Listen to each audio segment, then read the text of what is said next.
Frère Graham, merci. Bonjour à tous et joyeux Noël à vous tous.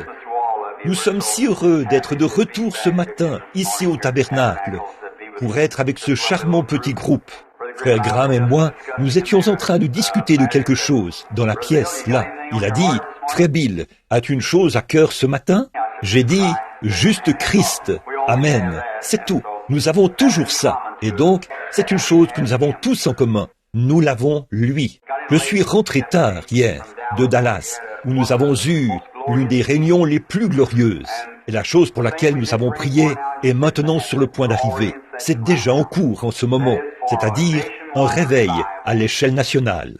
Tous les ministres hier, ou ces derniers jours, qui ont eu des ministres, ou des réunions plutôt, de toute taille et de toute envergure, nous nous sommes réunis à Dallas pour cette convention. Et il y avait là environ 18 ministres qui ont un ministère qui compte entre 3 000 et 15 000, peut-être 20 000 personnes. Raymond T. Richer, par exemple, et Bosworth, et Oral Roberts, et Jackson, et tous ces hommes-là.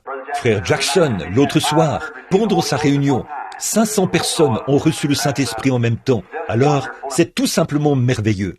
Et nous nous sommes tous réunis hier, l'autre jour, pour décider ensemble de l'œuvre à faire pour l'année, parce que nous croyons que Dieu est ici pour faire une œuvre et un mouvement de réveil que le monde n'a jamais vu auparavant. Je crois, mes amis, que nous entrons dans quelque chose de merveilleux. Et ces ministres qui organiseront probablement tous les soirs, l'été prochain, si le Seigneur nous le permet, tous les soirs, il y aura 15 ou 16 ou peut-être plus. Grands tents dressés qui peuvent accueillir jusqu'à 8 ou 10 000 personnes, partout aux États-Unis, en même temps. Oh, il nous faut un réveil maintenant. C'est déjà en cours. Des centaines et des centaines reçoivent le baptême du Saint-Esprit et entrent maintenant dans le royaume de Dieu. Ce n'est même pas quelque chose que nous nous attendons à voir arriver un peu plus tard, car c'est déjà en cours. Dieu le fait maintenant même. Oui, monsieur, oui, frère Graham, c'est ça que j'ai toujours. Bien, eh bien, vous savez, frère Graham et moi travaillons si bien ensemble. Il est si grand et moi si petit. Alors parfois, je dois lui demander de secouer l'arbre un peu pour en faire tomber. Merci, frère Graham. Je n'ai toujours pas compris ça. Le feu. Nous le voulons sur l'autel, n'est-ce pas? Amen. Eh bien, L'autre soir, là où nous étions assis, des milliers de personnes étaient là. Tout le monde tapait des mains et louait Dieu. Et nous avons passé des moments tellement glorieux. Nous avions le feu sur l'autel à ce moment-là. Et nous sommes très heureux d'annoncer le réveil de l'été prochain. Maintenant, je serai avec l'église ici, avec frère Graham et vous tous, pendant les 8 ou 10 prochains jours, je crois, pour autant que je sache. Et je veux participer à tous les services possibles. Alors nous partons de là pour aller au stade, à Houston, au Texas. Nous avons accès à un beau grand bâtiment là-bas, qui peut accueillir 17 000 personnes. Et nous nous attendons à passer de merveilleux moments.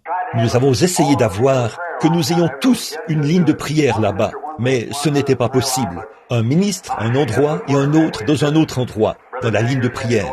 Mais, ça ne marchait pas comme ça. Et c'est seulement frère Jaggers qui a pu aller de l'avant. Et disons, une autre chose que je veux annoncer, Père Jaggers s'est levé et a pris position comme nous l'avons fait à Calgary. Les baptistes missionnaires, les baptistes du libre arbitre, et tous ceux-là, vous savez, les baptistes sont très nombreux au Texas. Ils ont pris position pour lui, mais les baptistes fondamentalistes se sont opposés au programme. Et ils ont écrit un article à son sujet dans le journal et tout. Eh bien, ils lui avaient soumis par écrit des questions sur la Bible. Alors frère Jaggers a répondu. Et ils ont eu après qu'ils ont vu eux-mêmes les preuves, mais à cause d'un tas de positions politiques, eh bien, ils n'ont pas voulu publier ça dans le journal. Alors, frère Jaggers, nous avons convoqué une réunion là-bas, et 75 ministres qui collaboraient de cette ville se sont présentés là. Nous en avions fait une reproduction par photocopie, et nous avons dit, est-ce là la liberté d'expression? Est-ce là la liberté de presse? Comme ça. Et nous l'avons distribué. Et le lendemain matin, le journal a perdu 10 000 abonnés. Et ils sont venus en pleurant, à genoux, et ont dit, nous le publierons dans le journal, sans frais. Vous n'avez pas à nous payer un sou. Oh frère, écoutez, vous, Église, à un moment donné, nous vivions près de la voie ferrée. Plus maintenant. Nous vivons maintenant sur l'avenue Alléluia. Oui, monsieur. Nous sommes des millions. Avant, nous n'étions que quelques centaines, mais nous sommes maintenant des millions. Et unis ensemble, nous sommes l'église la plus puissante des États-Unis en nombre. C'est vrai. Oh, je pense, dans le monde, rien que l'année dernière, nous avons eu 1 500 000 conversions. Pensez-y, 1 500 000 conversions, des gens du plein évangile, en suivant la consigne générale, l'année dernière. Oh, nous augmentons maintenant. Et ces petits journaux et ces choses qui ont été... Ils ne voulaient pas parler des catholiques. Ils avaient peur d'eux. Vous voyez, ils avaient peur de le faire. Mais nous continuons à augmenter en nombre maintenant. Nous avons des droits. Revendiquons notre droit donné par Dieu. C'est vrai. Alors, nous allons de l'avant cette année, avec Dieu comme aide et comme bouclier, pour provoquer faire de notre mieux pour avoir un réveil. Maintenant, Oh, ici en haut, vous devrez tous me dire quand je dois m'arrêter. Là-haut, juste là-haut. Très bien. Je peux marcher jusqu'ici et regarder en arrière. Et alors, bon, combien se sentent bien en ce jour de Noël? Dites Amen. Oh là là, regardez, c'est un temps d'allégresse, le temps où nous pouvons tous nous réunir et adorer Christ. Et je n'ai pas de message, rien du tout. Je viens d'ouvrir la Bible ici, pendant qu'il parlait, là. Je l'ai ouverte ici, j'ai dit, où est la naissance de Christ? Presque tout le monde en parle en ce moment. Alors, il va falloir que je lise un peu, et ensuite trouver quelque chose, et continuer simplement un peu comme ça, jusqu'à ce que l'Esprit du Seigneur apporte quelque chose. Maintenant, pour débuter, commençons par Luc, au chapitre 1 de Luc. C'est le commencement de la naissance de Christ. Et nous allons lire un peu ici, ou simplement donner un enseignement sur une partie de la parole, si nous le pouvons. Nous ne savons pas ce que le Seigneur fera pour nous, mais nous avons simplement confiance qu'il nous donnera une grande bénédiction. Dites donc, j'ai entendu votre émission, c'était bien. Continuez simplement à avancer. Continuez à avancer, prêchez la parole. Il y a un instant, je disais à Frère Graham, dans la pièce là, si jamais il y a eu un temps où les chrétiens ont besoin les uns des autres, c'est maintenant même. Maintenant même. Quoi que vous fassiez, mettez tout de côté, parce que je crois, par la grâce de Dieu, je vais simplement parler un peu de cela dans quelques minutes, pour montrer combien nous avons besoin les uns des autres en ce moment. Le grand, je crois que nous avons là, devant nous, m'écoutez-vous? Très bien. Nous avons maintenant là, devant nos yeux, la plus grande scène de toute l'histoire de l'humanité. Et ça se déroule ici, devant nous, dans le grand champ du monde, ici. Et c'est une scène que Dieu va exécuter, maintenant même. Et c'est saisissant de regarder partout dans le monde et de voir comment la chose travaille de concert. Oh, quelque chose est sur le point d'arriver, mon ami. Cette chose dont nous avons parlé et ce que nous avons dit, c'est ici, maintenant même. C'est déjà commencé. Partout, ça éclate. Il y a un grand tableau que j'aimerais vous brosser ce matin. Je vois un agneau dans le champ, en train de paître. Le petit animal devient nerveux et il se pose des questions. Là, dans les roseaux, juste derrière lui, je vois un lion qui s'approche doucement, très doucement. Vous voyez, il bouge sa queue, qui tapote le sol, et il se prépare à bondir. Voilà l'église là-bas, sur le champ de travail. Les ténèbres du communisme se répandent dans le monde entier. Elles nous enveloppent comme une grande ombre. Et c'est la loi du contraste. Comme avant le jour, il fait toujours plus sombre que jamais avant le jour, parce que le jour se lève et repousse les ténèbres. Et c'est la loi du contraste, voyez-vous, qui fait en sorte qu'il fait plus sombre que jamais avant que le jour se lève. Et nous sommes dans la même condition maintenant. Il fait plus sombre que jamais avant le jour. Les grandes ombres des ténèbres s'approchent puissamment pour accomplir ceci, l'homme du péché. Avez-vous remarqué, en cette période même de Noël, tous les pays communistes sont, au lieu de présenter Christ dans la crèche, ils ont envoyé des petits livres de Staline, avec la photo de Staline dessus. L'homme qui s'oppose et s'élève contre tout ce qu'on appelle Dieu, et ainsi de suite. Et une grande partie du monde se trouve entre ses griffes. Et voilà une autre chose. Tout cela, c'est pour accomplir l'écriture. Et je veux aussi vous faire remarquer autre chose. une autre chose qui s'est accomplie. Les gens qui sont formalistes et les églises formalistes, ils s'élèvent contre ce mouvement. La Bible dit, ils auront l'apparence de la piété, mais renieront ceux qui ont fait la force. Éloigne-toi de ces hommes-là, et ils prennent position. Le communisme prend position. Gloire à Dieu, le Saint-Esprit prend position. Oui, quand l'ennemi viendra comme un fleuve, alors j'élèverai un étendard contre lui. C'est vrai, et l'Église a pris position. Je parle de l'Église remplie du Saint-Esprit. Or, c'est tout ce qui m'intéresse, mes amis, quand je suis ici. Ailleurs, je prie pour les malades. Mais ici, il n'y a qu'une chose qui m'intéresse. C'est l'Église de Dieu, l'Église née de nouveau. C'est vrai, c'est à cela que je m'intéresse, quoi qu'il arrive. Je ne m'intéresse pas aux règlements et aux diacres et ainsi de suite, comme ça, ni aux directives des églises. Je m'intéresse au baptême du Saint-Esprit sur l'Église, en ce jour où nous vivons. Voilà le point fondamental. Voilà ce que nous cherchons.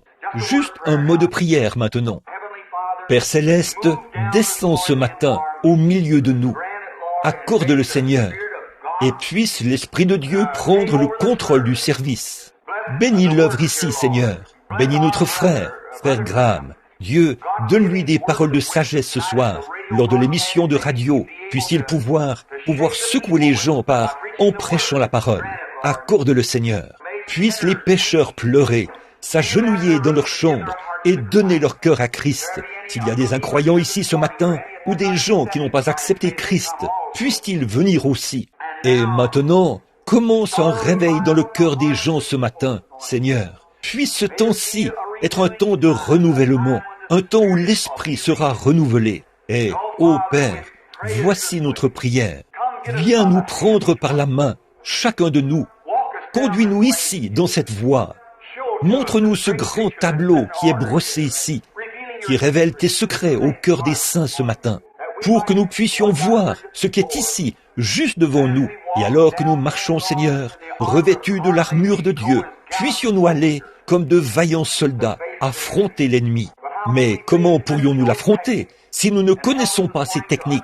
Alors, aide-nous ce matin à comprendre et montre-nous son premier plan, là, pour que nous sachions où le rencontrer. Car nous demandons ceci au nom de Jésus. Amen. Lisons le chapitre 2. Lisons ceci. En ce temps-là, il parut un édit de César Auguste, ordonnant qu'on fasse un recensement de toute la terre. Ce premier recensement fut fait par le gouverneur de la Syrie. Tous allaient se faire inscrire, chacun dans sa ville. Joseph monta aussi de la Galilée vers la ville de Nazareth pour se rendre à Juda, dans la ville de David, appelée Bethléem, parce qu'il était de la maison et de la famille de David, afin de se faire inscrire avec Marie, sa fiancée, qui était enceinte. Pendant qu'ils étaient là, le temps de son accomplissement, où Marie devait accoucher, arriva. Et elle enfanta son fils premier-né.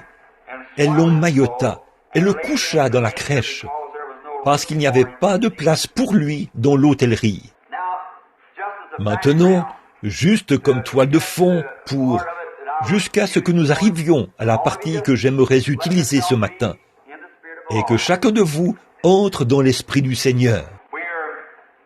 Nous sommes aujourd'hui, partout dans le monde, on célèbre la naissance de Jésus, ce qui est maintenant simplement une tradition. Jésus n'est pas né un 5 décembre, ni rien qui ressemble, ou le 25 décembre. Nous savons que c'est impossible. Les collines de Judée étaient couvertes de neige à ce moment-là. Alors, comment serait-ce possible? On s'entend pour dire que Jésus, par l'astrologie et ainsi de suite, et tout cela, qu'il est né aux alentours du 1er avril, donc au printemps. Mais ceci est un jour, et c'est très bien, simplement réservé pour l'adoration, en commémoration de sa venue dans le monde.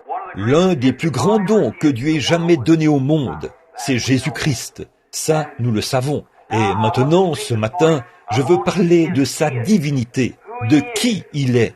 Tant de gens le considèrent comme un petit bébé, couché là dans le berceau, et ainsi de suite. Mais ce n'était qu'un des tableaux, ce n'était qu'une des toiles de fond qui sont présentées dans la scène, afin de démontrer ce qu'il est réellement, sa divinité.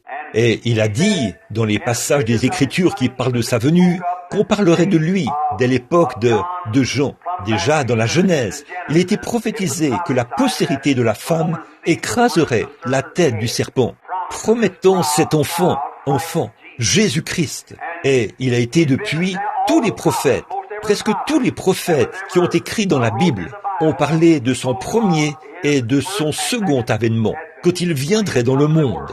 Jésus vient 3 fois. Il est venu la première fois pour racheter son Église. Il vient la deuxième fois pour recevoir son Église. Il vient la 3e fois avec son Église. Tout ce qui se trouve dans la Bible voyage par Trinité, par 3, mais tout cela dans un seul Christ. Souvenez-vous, la première fois pour racheter son Église, la 2e fois pour recevoir son Église, la 3e fois avec son Église, en tant que roi et reine. Bon, de sa première venue, nous en parlerons juste un peu. Alors, de sa présence ici, et ensuite de sa seconde venue, nous en parlerons. Puis de la 3e fois, si le Seigneur le veut. Or, à cette époque-là, il y avait une grande persécution contre l'Église. César Auguste avait élaboré un grand plan, celui d'imposer tout le peuple. Et cela n'a été fait que dans un seul but, pour que la grande prophétie de Dieu s'accomplisse. La seule chose que vous avez à faire, quand vous voyez quelque chose dans la Bible qui vous semble un peu mystique et un peu superstitieux, donnez à Dieu un peu de temps. Dieu n'est pas pressé, c'est nous qui sommes pressés.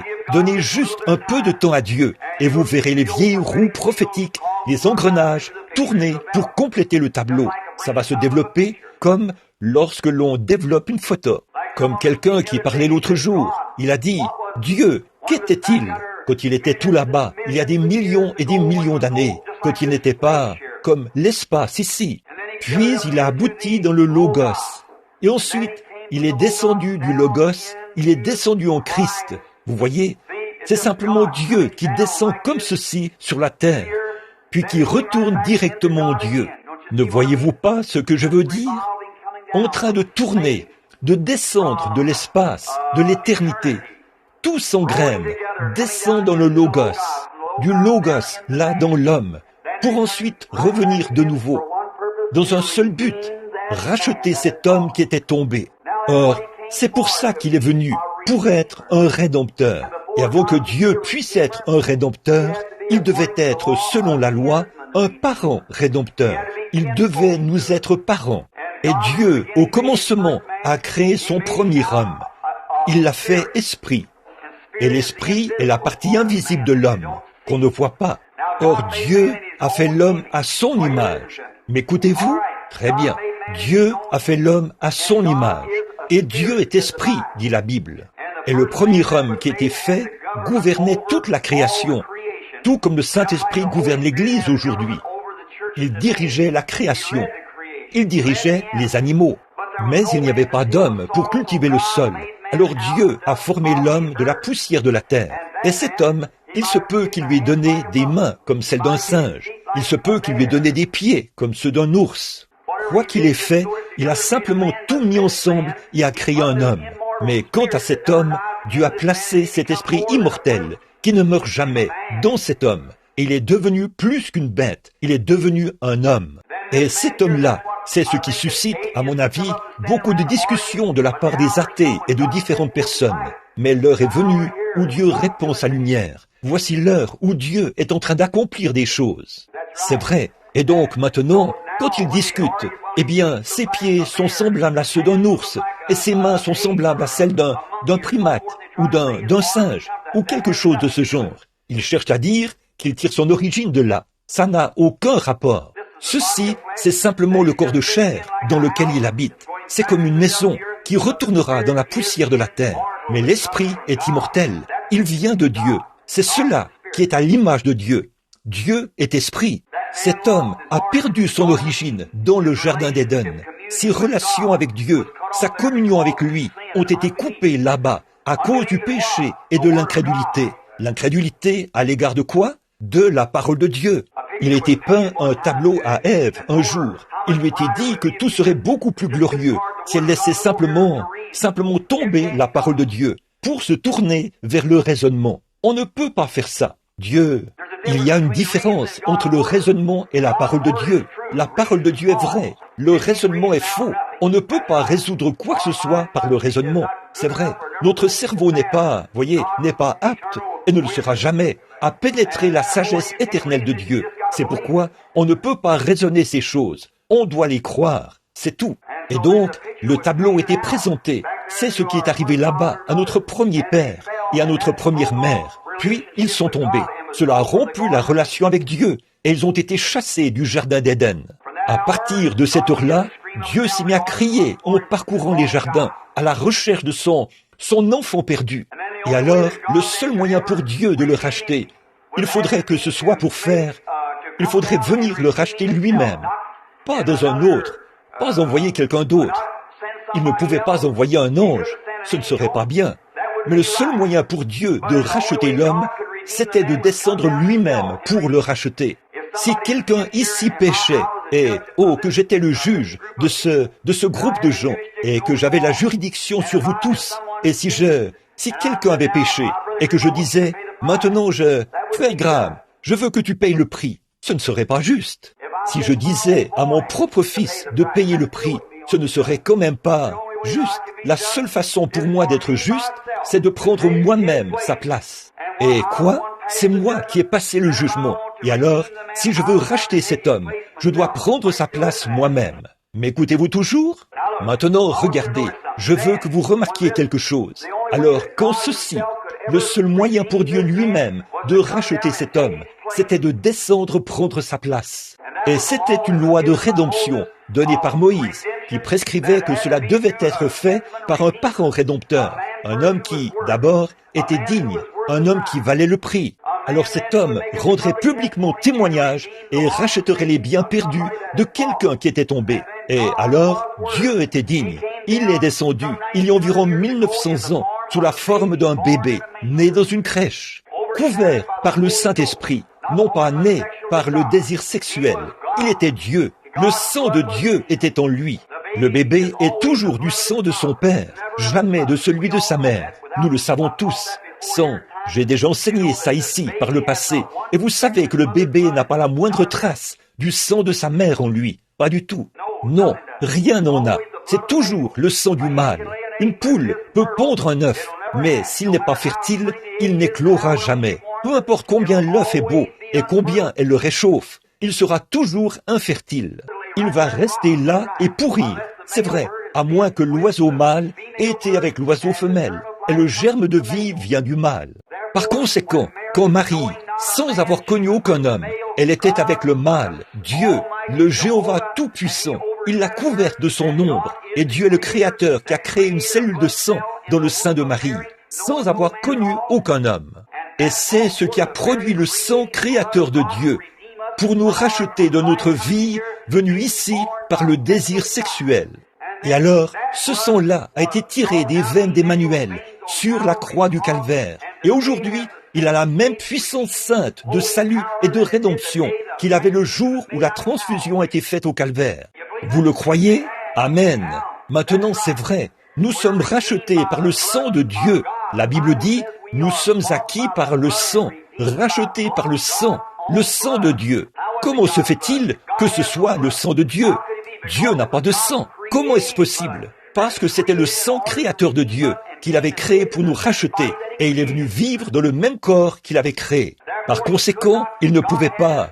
Dieu a dû subir la tentation. Il ne pouvait pas subir la tentation. Il a dû subir des tentations sexuelles. Il a dû subir toutes sortes de tentations. Être tenté par le diable, par les richesses, les puissances et les dominations, et ainsi de suite. Il a dû subir tout cela. Pour ce faire, il ne pouvait pas être comme Dieu en esprit. Il fallait qu'il soit Dieu en chair. Maintenant, ce matin, je parle de la divinité de Christ pour que vous sachiez qui il est, celui que nous adorons aujourd'hui. Pas un bébé dans une crèche, pas le Père Noël, mais nous adorons le Dieu Tout-Puissant dans la divinité de son Fils. Et remarquez là, ce sang est descendu et c'était Jésus-Christ, Dieu lui-même, quittant la forme esprit, est entré en Jésus-Christ. Et la Bible dit que Dieu était en Christ, réconciliant le monde avec lui-même. Pas vrai? Dieu lui-même, Jéhovah, a vécu en Christ et est devenu notre parent Parce que, comme nous, il est né dans une chair humaine. Pas vrai? Les cellules de son sang ont été formées par Dieu et les cellules de sa chair ont été formées dans le ventre de Marie, qui a mis l'enfant au monde. Alors Dieu est descendu et il a vécu dans une chair humaine et il était tenté en toutes choses comme nous. Croyez-vous cela? Très bien. Et alors, à ce moment-là, il a donné librement son sang. Il n'était pas obligé de le faire. Il a consenti à ce sacrifice. Il aurait pu monter directement dans la gloire. Il aurait pu être transfiguré, comme il avait été sur la montagne de la transfiguration, monter au ciel sans mourir pour nous. Mais il a bien voulu mourir pour nous. Il a donné librement son sang au calvaire. C'est vrai. Et il a choisi. Il était un homme de douleur, habitué à la souffrance. Et il a rendu publiquement témoignage. Dans le livre de Ruth, il y a là une très belle image de Boz, un type de Christ, et de Ruth, qui est allée dans un pays étranger comme rétrograde. Elle est sortie du pays et a ramené avec elle, je veux dire, Naomi. Et elle a ramené Ruth. Et quand Ruth est revenue, venait du pays de Moab. Et quand elle est revenue, elle était une Moabite. C'est vraiment une image de l'épouse des nations, de l'Église. Et quand Naomi était sur le point de partir, Naomi lui a dit, elle a embrassé et lui a dit de retourner auprès de son peuple. Elle a dit, j'irai avec toi vers ton peuple, que ton peuple soit mon peuple, que ta demeure soit ma demeure, que ton Dieu soit mon Dieu. Et rien d'autre que la mort ne nous séparera. Où tu mourras, je mourrai. Où tu seras enterré, je serai enterré. Voilà une image de l'Église des nations qui entre en Christ. En effet, autrefois, nous étions des étrangers, loin de Dieu. Seuls les Juifs étaient ceux qui devaient être sauvés. Mais nous, en étant morts en Christ, c'est alors que nous sommes la postérité d'Abraham et sommes héritiers selon la promesse. Et Christ a une épouse des nations. C'est tout à fait vrai. Bon, Boz, afin de pour racheter les biens perdus de Naomi, c'était l'état rétrograde d'Israël. Alors Moab devait sortir. Et quand il est sorti, quand il est sorti, il a dû ôter son soulier devant les portes, devant les anciens, pour rendre publiquement témoignage qu'il avait racheté cette femme perdue et ses biens. Et en faisant ça, il a obtenu là son épouse, la femme qu'il cherchait. Il devait d'abord racheter la femme afin d'obtenir l'épouse. Ne voyez-vous pas? Et c'est la même chose que Christ a faite. Il a rendu publiquement témoignage aux portes de Jérusalem, quand il était battu, frappé, affligé, et a été conduit au calvaire, à la colline de Golgotha. Et il a baigné la colline de son propre sang, comme témoignage public qu'il avait racheté tous les biens déchus depuis le commencement, et qu'il a racheté son peuple de la malédiction du péché et de l'emprise de l'enfer. Et sachant qu'elle aurait besoin de quelque chose de plus dans les derniers jours que ce qu'elle avait là, il a dit, je ne vous laisserai pas orphelin, je prierai le Père, et il vous donnera un autre consolateur, c'est-à-dire le Saint-Esprit. Il demeurera éternellement avec vous. Encore un peu de temps, et le monde ne me verra plus, mais je vais au ciel pour arranger cette chose-là, et je reviendrai, et je serai avec vous, et même en vous, jusqu'à la fin de l'âge. C'est de ça que je parle. Vous m'entendez encore? Dites Amen. C'est vrai, c'est de ça que je parle maintenant, de lui qui revient dans sa puissance. Les âges se sont succédés. Oh, qui est-il? Oh, ce matin, il pense à un petit objet d'adoration, à une petite crèche là-bas, Ça, je ne pense pas à ça. Je pense à Christ, l'espérance de la gloire, dans nos cœurs ce matin, par le Saint-Esprit. C'est vrai. Oh, condamné par le monde. Chaque fois que Dieu est venu dans le monde, quand il est venu, le monde l'a haï.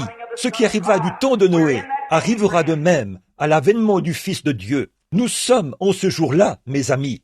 Et maintenant, remarquez, encore un peu de temps et le monde ne me verra plus. Mais vous me verrez, car je serai avec vous et même en vous jusqu'à la fin du monde. C'est vrai, il est ici maintenant. Et au jour, son grand tableau s'est toujours déroulé d'une certaine façon. Il faisait s'accomplir les mêmes choses que nous voyons maintenant. La grande scène est en place. Et nous sommes prêts maintenant à voir de grandes choses se produire. L'Église a été sortie du berceau. C'est vrai, les pentecôtistes l'ont secouée là-bas, il y a quelques années, alors que les gens jetaient des pierres et se moquaient et se riaient d'eux. Mais elle a maintenant atteint sa maturité. C'est tout à fait vrai. L'heure est arrivée. Alléluia! C'est vrai. C'est ça qui m'intéresse. de voir l'Église de Dieu se rassembler maintenant. On nous a chassés ici et chassés là. Mais l'heure vient où Dieu jette la couverture autour de nous tous pour nous attirer, car l'ennemi est à la porte. Alléluia! Oui, monsieur. Il a dit là de son peuple. Daniel a dit, les grandes choses des derniers jours, quand ces choses arriveront, oh, les grands exploits que les gens accompliront à ce moment-là, les hommes de foi les accompliront en ce jour-là.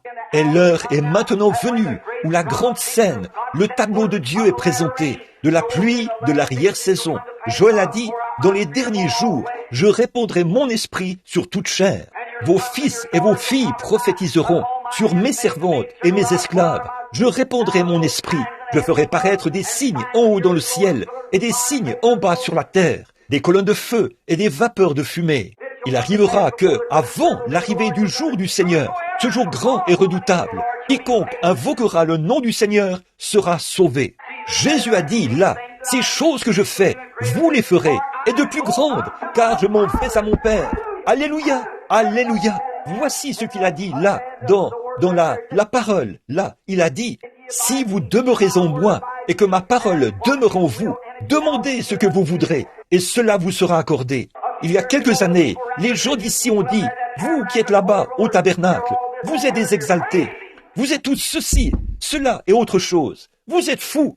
Mais, oh là là, nous nous sommes tenus sur ce rocher qui est la vérité jusqu'au baptême du Saint-Esprit. Et maintenant, la puissance du Dieu Tout-Puissant s'est formée dans l'Église. Elle se manifeste. Alléluia! J'attends le moment où Dieu va secouer toute la chose, partout. Père, c'est déjà en cours en ce moment même. C'est en cours, c'est vrai. Sa divinité, qui est-il? Certains font de lui un petit bébé de cette époque-là. Il est celui qui s'est tenu sur l'invisible. Oh là là, sur l'estrade, et qui a tendu les mains, a parlé et a dit que la lumière soit. Et la lumière fut. C'était Jésus-Christ. Car il était dans le monde, et le monde a été fait par lui. Et le monde ne l'a pas reconnu. Il est la divinité de Dieu. Regardez ce qu'il a fait à cette époque-là. Vous parlez de choses miraculeuses, là. Vous parlez de pousser des cris. Quand il a accompli les choses miraculeuses, pour créer les choses qui existent maintenant, à partir de choses qui n'étaient pas, il a parlé, et il en était ainsi.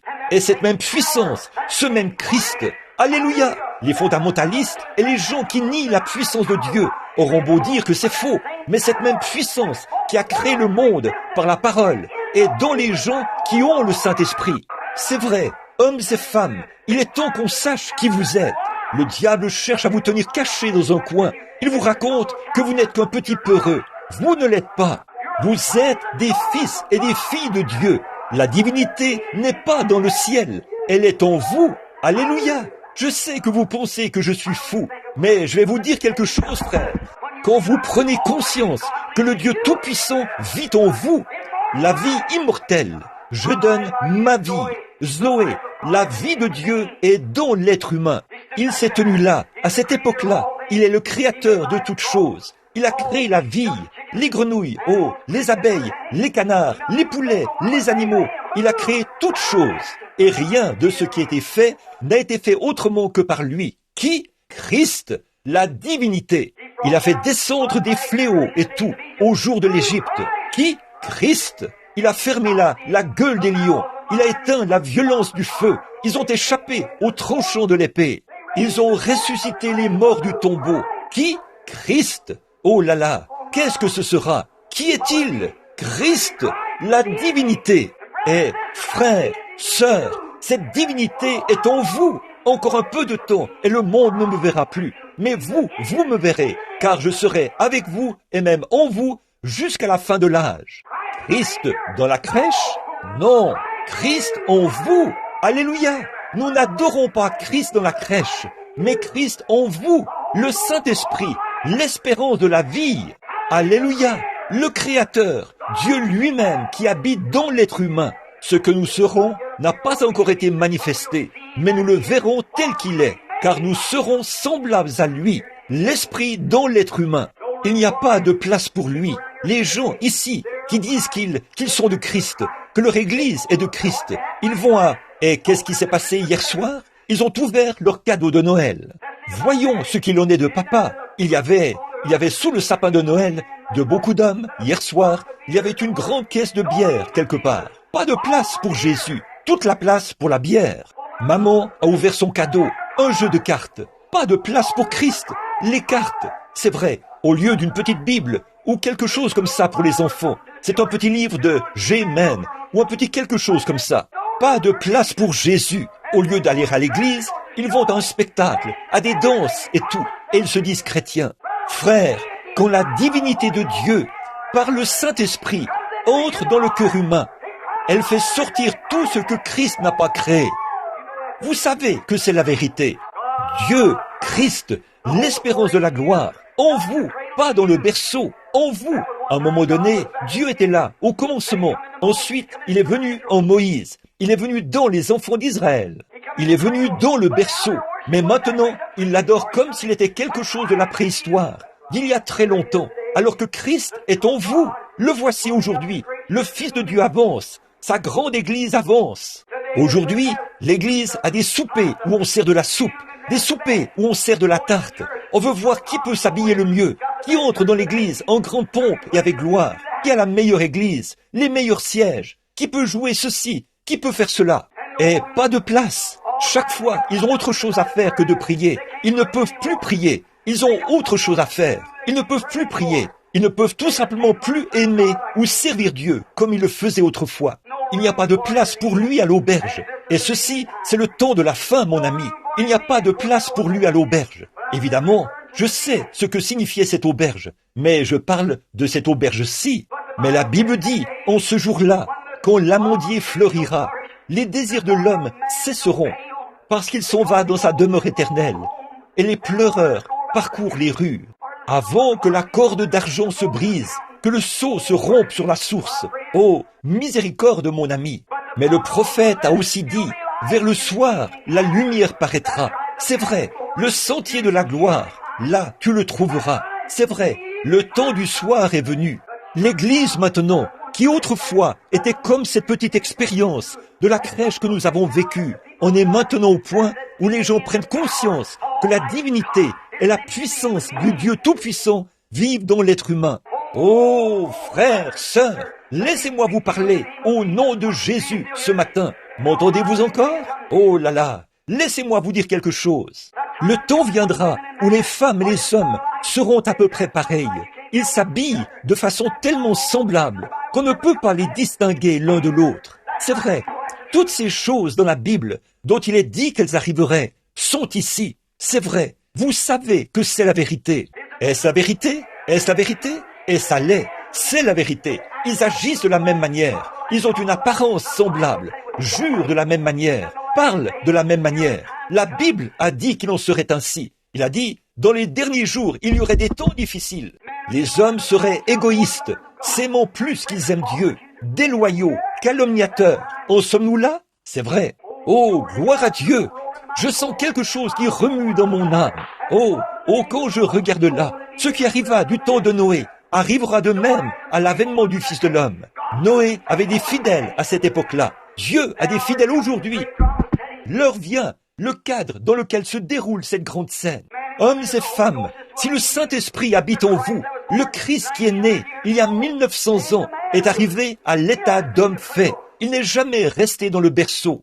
Et aujourd'hui, en cette commémoration de son anniversaire, que font-ils? Ils prennent un arbre, ils l'abattent, ils en font un sapin de Noël pour les enfants. Mais ils pensent, c'est très bien, je ne m'y oppose pas. Mais le problème, c'est qu'ils mettent plus d'emphase sur l'arbre de Noël que sur Christ. Christ Kringle est partout dans le pays. Qui était-il? Un Allemand, un saint catholique, qui a vécu il y a des années, un vieil homme qui faisait le bien. Et aujourd'hui, c'est presque devenu une adoration. C'est vrai, il n'y a pas de mal à en parler aux enfants, ou ce que vous voulez faire, en ce qui me concerne. Mais ce qu'il en est, c'est qu'il est si facile de tomber dans cette ornière de l'autre côté, de faire sortir Christ, les fondements véritables de Christ, de Noël. Et les hommes prennent Christ Kringle au lieu du vrai Noël. C'est vrai, il n'y a pas de place pour lui à l'auberge. Tout est à sa place si nous avions le temps. Je sais qu'il se fait tard, et il se fait tard. Mais regardez, mes amis, l'heure est venue, et c'est maintenant même, où la grande scène de Dieu se déroule ici devant nous. Le Fils de Dieu qui était dans le berceau est maintenant dans le cœur. Il est la divinité de Dieu. Il est Dieu, le Créateur. Il a dit toutes choses. Il était dans le monde et le monde a été fait par lui. Et le monde ne l'a pas connu.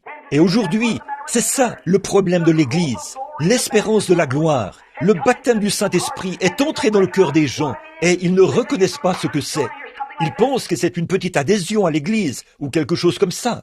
Mais c'est Dieu, le Créateur, qui vit en vous et qui vous donne tous les pouvoirs. Et vous êtes en possession de tout ce qu'il avait. Ainsi, vous avez en vous ce qu'il faut pour vous abstenir du mal, pour faire le bien, pour fuir le mal et vous tourner vers la justice, pour vous détourner des tentations.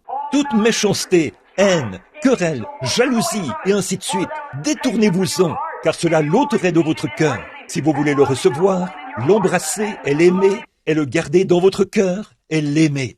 Je peux vous dire que l'Église, réunie dans ce genre de puissance, a la puissance de lier les cieux, de guérir les malades, d'ouvrir les yeux des aveugles. Alléluia! Les sourds parlent, les muets parlent, et les sourds entendent. Les infirmes marchent, les aveugles voient. Pourquoi? C'est de reconnaître la puissance du Dieu Tout-Puissant dans votre cœur. Le voilà, la divinité. L'aimez-vous? Ce n'est pas étonnant que le poète ait dit « Grâce infinie de notre Dieu, qui un jour m'a sauvé. J'étais perdu, mais maintenant il m'a retrouvé. J'étais aveugle, mais maintenant je vois. » Chers frères, chères sœurs, si vous n'avez pas reçu le baptême du Saint-Esprit ce matin, courez dans le royaume de Dieu aussi vite que possible. L'heure du scellement est arrivée. L'ennemi est entré comme un fleuve. Il élève un étendard contre cela. La scène est en place. L'Église rentre à la maison. C'est sûr et certain. Vous ne pouvez pas attendre indéfiniment, mon ami. Vous n'avez pas le loisir d'attendre. Vous feriez mieux de venir maintenant. Vous feriez mieux de le faire aujourd'hui. C'est vrai, pendant qu'aujourd'hui est toujours aujourd'hui. Faites-le maintenant. Souvenez-vous, mes amis, cela peut sembler étrange. Le monde n'a jamais... La religion de Christ n'a jamais été populaire. Les voies de Dieu n'ont jamais été populaires. Parce que le diable est le prince de la puissance de l'air. Il a tous les gouvernements. Chaque gouvernement est contrôlé par le diable, selon la Bible. Le diable a dit que c'était ainsi. C'est vrai, il contrôle tous les gouvernements.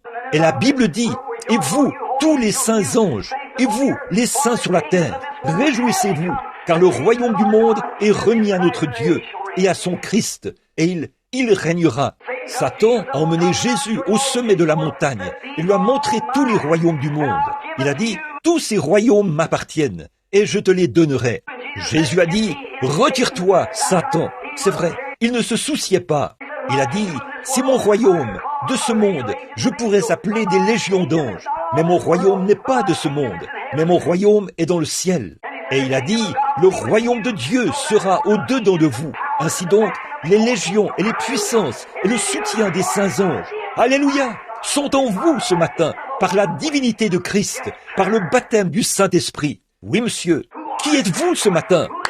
Qui est Jésus-Christ? Il est en vous, dans la mesure où vous lui permettez de l'être. Il essaie de se frayer un chemin, d'entrer en vous aujourd'hui, et vous restez à l'écart. Vous vous posez des questions, vous regardez, vous contemplez, et vous vous retenez un peu. Ne faites pas ça. Entrez directement dans le sein de Dieu. L'heure est arrivée. Alléluia. Oh, comme je l'aime. Il viendra un de ces jours. Je veux le voir. Pas vous? Je veux le voir. Je crois que nous le verrons. Pas vous? Il est ici maintenant. Sa puissance agit. Qu'est-ce qui fait que les gens pleurent, poussent des cris et agissent comme ça? Qu'est-ce qu'il y a? C'est le Saint-Esprit qui agit en eux. Si seulement ils pouvaient prendre conscience et l'étreindre, étreignez le Saint-Esprit. Croyez-le, serrez-le contre votre sein. Menez une vie droite. Ne faites rien qui puisse l'entraver. Dites, ô Seigneur Jésus, je te désire. Je veux que tu te tiennes près de moi. Je vais me tenir à tes côtés, Père. Et à ce moment-là, il s'efforce d'entrer en vous. Il veut y entrer. Il vous fait la cour pour vous attirer vers lui tout le temps. Maintenant, mes amis, je sais que c'est la vérité. Je sais que les gens ne se rendent pas compte de qui vous êtes. Chaque personne ici peut vivre au-dessus du péché, peut vivre sans péché, vivre en Dieu. Vous ferez des erreurs, mais le sang de Christ vous pardonnera.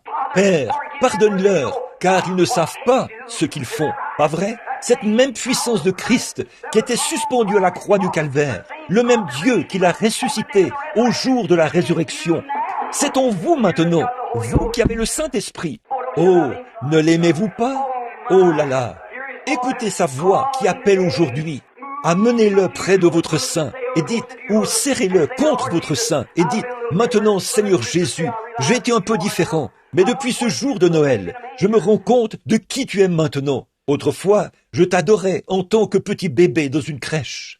Je t'ai vu là-bas, tout petit, il y a 1900 ans, et je me suis dit, oh, si j'avais pu monter à Jérusalem. Aujourd'hui, il se procure des laissez-passer et tout, pour aller voir le berceau, l'endroit où il est né, la même crèche. Mais mes amis, ce n'est pas là qu'il est né, c'est ici même qu'il est né.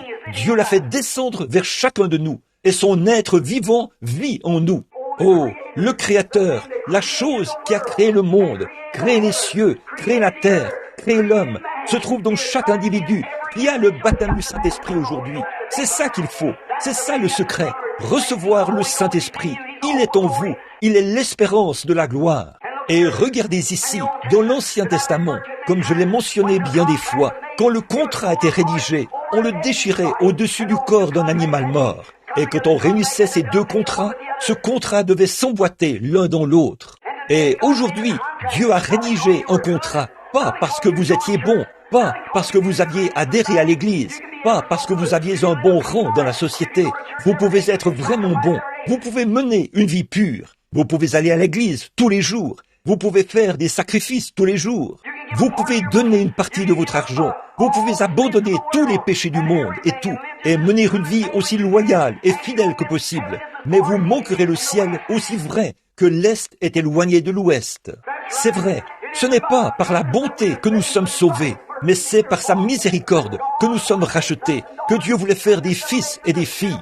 La bonté ne produit jamais cela. C'est l'Esprit de Dieu qui produit cela. S'il n'en était pas ainsi, il n'aurait pas eu besoin d'envoyer le Saint-Esprit. Comment le Saint-Esprit pourrait-il être complet sans... Comment le contrat pourrait-il être complet? Jésus a dit, je m'en irai, mais je reviendrai, et je serai avec vous, et même en vous. Priez le Père, et il vous donnera le Saint-Esprit. Il demeurera avec vous à jamais. Et les gens mettent leur nom sur les registres de l'église. Ils essayent de tourner la page le jour de Noël.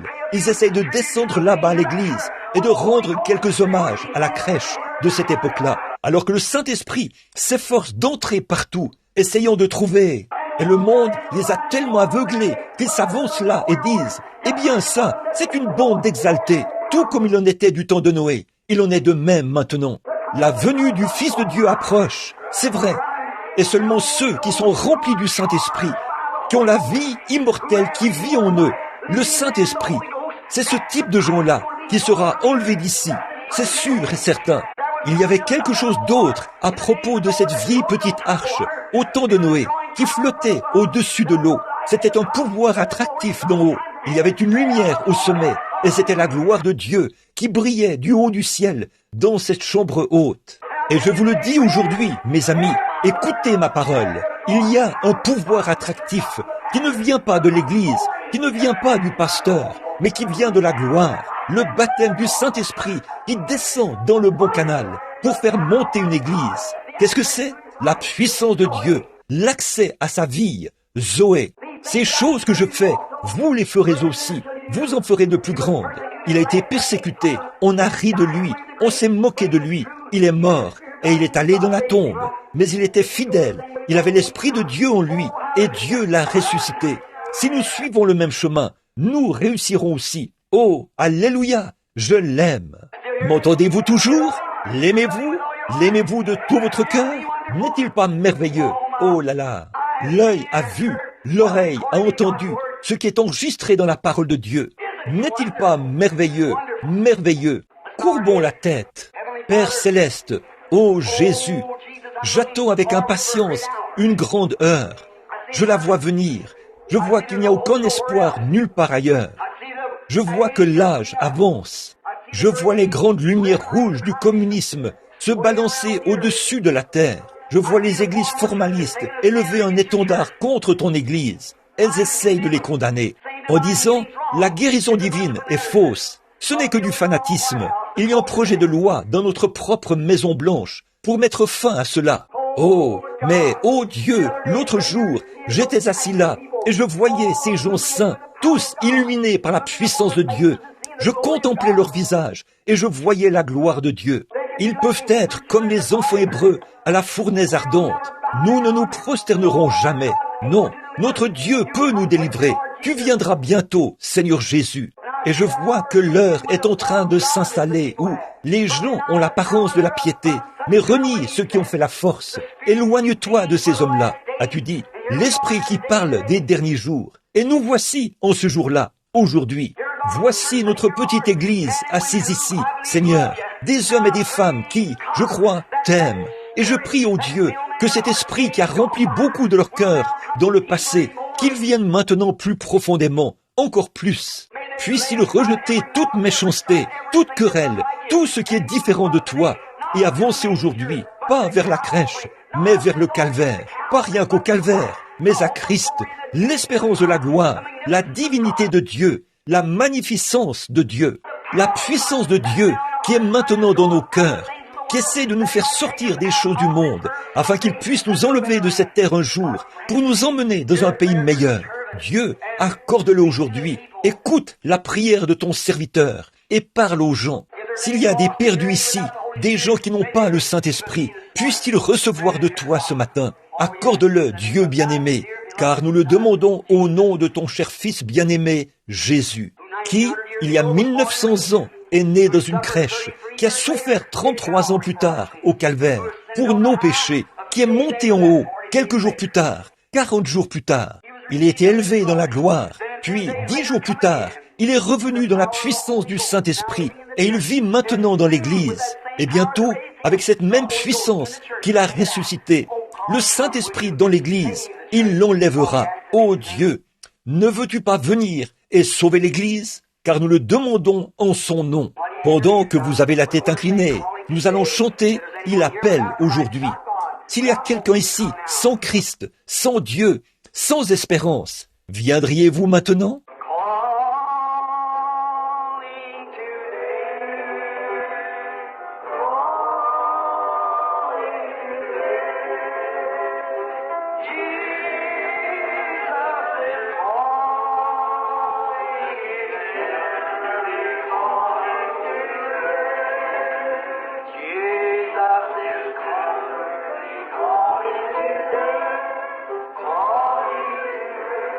Êtes-vous sans Dieu, sans espérance, sans Christ?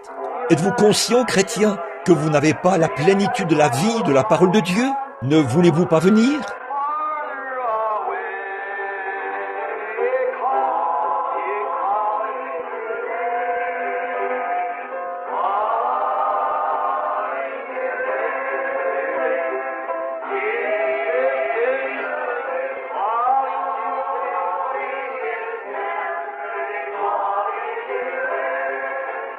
Écoutez, notre Père est ici et il veut vous sauver. Si vous n'êtes pas sauvés, je ne vous connais pas. Mais écoutez mes amis, je veux faire quelque chose ce matin pour vous, pendant que vous êtes ici. Je veux que vous ayez les yeux fermés. Je veux tirer un rideau ici et vous laisser regarder quelque part. Nous allons faire une petite visite ce matin, pendant qu'elle joue ce chant. Je vais tirer le rideau, juste pour ceux qui sont assis dans ce tabernacle, jeunes et vieux, et vous tous. Je vais regarder aux portes de l'enfer pendant un moment, ce matin. Ils savent, là en bas, qu'ici en haut, c'est la période de Noël. Ils savent ce qu'ils ont fait pendant la période de Noël. Certains d'entre eux ont bu, certains d'entre eux ont couru partout. Certains étaient à l'église, certains ont ridiculisé cela, certains se sont moqués. Et si cette lugubre charpente osseuse pouvait revenir à la porte de cette église ce matin, vous savez, vous serez peut-être là, Noël prochain. Il se peut que vous soyez là depuis 1 an, Noël prochain. Mais souvenez-vous, vous avez affaire à des âmes humaines. Vous traitez avec des choses spirituelles. Et chacun de vous devra répondre au jour du jugement. Je ne peux qu'être honnête. Je peux seulement dire, si vous n'avez pas reçu le Christ ce matin, il se tient à la porte ouverte. Le traitez-vous avec méchanceté? Et vous qui avez le Saint-Esprit, souvenez-vous, vous serez jugés pour ce que vous en avez fait. Vous aurez peut-être reçu Christ par le Saint-Esprit, mais vous serez condamnés.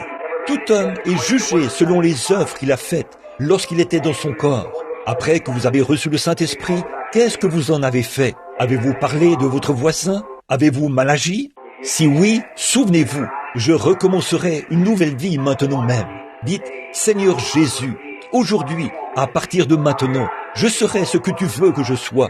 Je suis conscient que c'est la partie immortelle de Dieu et que l'Esprit de Dieu vit dans mon corps. Et si j'ai eu tort, pardonne-moi maintenant. Je veux rentrer à la maison. Je veux être meilleur. Mettez-le à l'épreuve, là, ce matin. Comme ça, levez simplement la main, pour moi, là derrière. Dites, je veux recommencer aujourd'hui, frère Branham. Moi aussi, j'ai levé la main. Je vais recommencer. Je veux en faire plus pour lui que je ne l'ai jamais fait. Êtes-vous... Une fois, j'ai entendu l'une des histoires les plus tristes que j'ai jamais entendues. Il y avait une jeune femme très belle. Elle vivait dans un bon foyer. On lui avait parlé de Christ. Son père a dit, j'ai honte d'elle, révérend. Son genre de société, elle va rencontrer cette catégorie de gens parce qu'elle est... Maintenant, souvenez-vous, selon la société, vous vous associez à une chose qu'on appelle folie. Or, elle avait reçu ce qu'il y a de mieux en matière d'instruction. Quand elle s'apprêtait à sortir, à côtoyer les membres de la société, à fréquenter différentes classes d'hommes distingués, la mort l'a frappée soudainement. Elle est décédée des suites d'une crise cardiaque. Toute sa formation ne lui a servi à rien. Elle est allée ailleurs. Dans quelle direction allez-vous ce matin? De quoi rêvez-vous? Peu m'importe de quel genre de groupe il s'agit. Chacun de vous, vous irez dans l'éternité un de ces jours. Et sans Christ, sans le Saint-Esprit, votre âme est perdue. Souvenez-vous-en. C'est seulement en acceptant Christ par le Saint-Esprit que vous pouvez arriver là. S'il est en vous, il est la puissance de Dieu.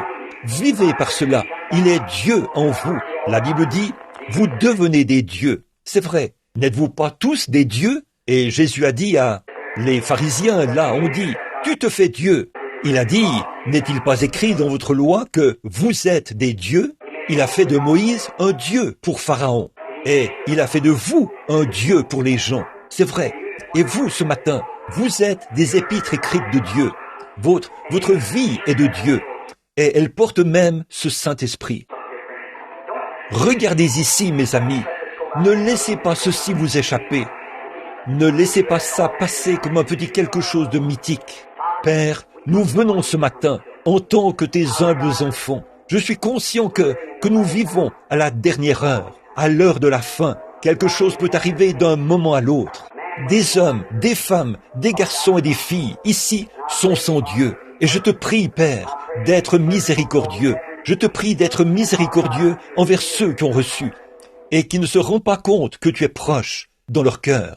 Qu'ils prennent conscience que les petites choses du monde, ces soucis, sont en train de mourir. Je prie au Dieu que tous ceux qui sont ici ce matin soient vraiment consacrés à toi pendant les jours à venir. Peu importe combien de temps nous allons encore attendre avant ta venue, nous croyons que c'est tout proche maintenant. Et quelque temps après, les gens vont essayer d'être sauvés, mais ils ne le pourront pas. Je pense à ces jeunes gens ce soir-là, qui étaient là à l'hôtel, essayant d'être sauvés, mais ils avaient franchi la ligne. Il n'y avait aucune rédemption pour eux. Ils étaient perdus. Ils ne pouvaient pas être sauvés.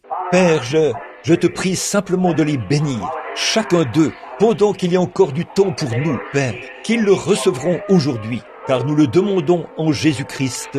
Amen. Levons-nous. Combien l'aiment de tout leur cœur. Ne voulez-vous pas vous rapprocher un peu plus de lui, l'aimer juste un peu plus? Chantons, oui, prends tout Seigneur, alors que nous levons les mains vers lui ce matin. Voulez-vous le faire? Donnez-nous la note pour ce chant, sœur.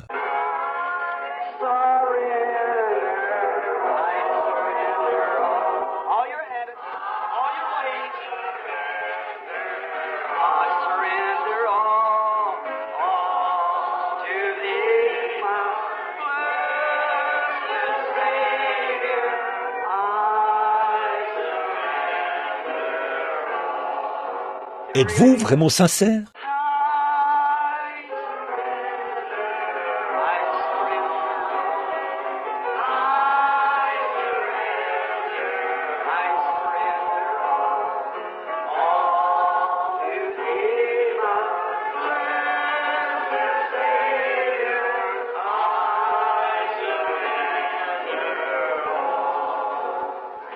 Ô Père, aie pitié, nous t'aimons tellement, Seigneur. Un de ces jours, la trompette sonnera. Je serai peut-être quelque part sur le champ de travail. Seigneur, je penserai à l'église à ce moment-là. Quand les vents se mettront à hurler, le monde à s'agiter. Certains diront, qu'est-ce qui se passe? Les cieux deviendront rouges. L'heure du jugement est proche. Je vais penser, oh, où est frère Graham? Où est? Oh, ils sont à la maison. Mais Père, alors, au bout d'un moment, nous entendrons un son comme jamais auparavant, la trompette. L'ange sonne de la trompette. Ô Dieu, ceux qui sont entrés dans la chambre de la mort ressusciteront. Oh, on entendra les gens crier. Qu'est-ce qui se passe avec le monde? Nous ne pouvons pas rester tranquilles. Et la terre est secouée. Et alors, nous serons tous ensemble enlevés pour aller à sa rencontre dans les airs. Ô Père, si la mort doit venir nous prendre avant ce moment-là, je veux dire la mort naturelle de cette séparation terrestre ici, puissions-nous entrer dans ces chambres avec une foi vaillante, nous enveloppons de la robe de Christ, le Saint-Esprit. Un jour, nous devrons en arriver là, Père, et je me rends compte que je dois aussi passer par là. C'est juste là, devant moi, quelque part, cette heure où j'entrerai dans la chambre de la mort. Quand j'entendrai ma sentence, je ne veux pas partir comme un lâche. Je veux y aller comme toi. Tu y es allé, Seigneur. Je n'essaie pas de m'envelopper de ma propre robe, mais bien de m'envelopper de la robe de Christ, le Saint-Esprit, comme Paul l'a fait, et dire, mort, où est ton aiguillon? Tombe, où est ta victoire? Entrez dans cette chambre obscure, parmi ceux qui sont morts. Là, nous serons à l'écoute de sa voix, celle de l'archange qui retentira, et nous serons appelés à sortir d'entre les morts pour retrouver nos bien-aimés. Ô Seigneur, si nous manquons d'avoir cela dans la vie n'aura aucune valeur pour nous. Nous aurons échoué. Mais si nous trouvons celui qui est précieux dans notre cœur, alors nous avons trouvé tout le dessein de Dieu. Oh, comme nous l'aimons ce matin. Puisse chaque chrétien ce matin voir rapidement la vision, Seigneur. Il se fait tard maintenant, et je te prie de leur permettre de voir la vision et de s'emparer de la vie aujourd'hui et de vivre pour toujours, car nous le demandons au nom de Jésus. Amen. Vous vous aimez les uns les autres? Retournez-vous et serrez-vous la main les uns les autres. Dites que Dieu vous bénisse, que Christ soit avec vous, au lieu de Joyeux Noël. Dites que Christ soit avec vous alors que vous vous retournez. Maintenant, ne partez pas. Retournez-vous simplement. Simplement, dites que Christ soit avec vous. Que Christ soit avec vous. Maintenant, juste un instant.